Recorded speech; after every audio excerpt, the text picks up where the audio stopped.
Sir अगर आप ध्यान दीजिएगा तो यहाँ पर आपके पास एक हॉलो स्फीयर है, इसका मोमेंट ऑफ इनर्शिया आपके पास आता है 2/3 mr²।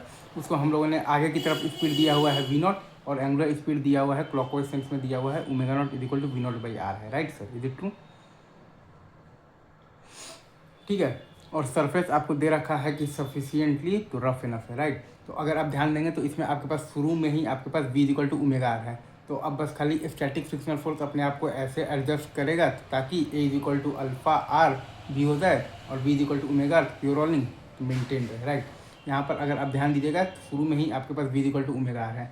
तो अब बस खाली स्टैटिक फ्रिक्शनल फोर्स अपने आप को ऐसे एडजस्ट करेगा ताकि a = α/r भी हो जाए और v = ω/r pure rolling maintain रहे। तो इस केस में हम लोग बेसिकली स्टैटिक फ्रिक्शन फोर्स का डायरेक्शन मान लेंगे, बेसिकली अपवर्ड डायरेक्शन में मान लेंगे एफ एस है। तो ए इक्वल टू हमारे पास आ जाएगा mg sin theta minus F और बाई एम, और अल्फा बराबर हमारे पास आ जाता है तो टॉर्क बाई आई, तो एफ आर बाई आ जाएगा हमारे पास 2/3 mr²। ये बराबर अल्फा आर लगा देंगे तो mg sin theta minus F by M बराबर है हमारे पास एफ आर और बाई है हमारे पास 2/3 mr² इंटू आर। तो एफ बराबर हमारे पास आ रहा है 2mg sin थीटा बाई 5। तो एफ का पॉजिटिव आने का मतलब है कि एफ एस का हमने जो डायरेक्शन माना था अपवर्ड डायरेक्शन में, तो वो डायरेक्शन सही है।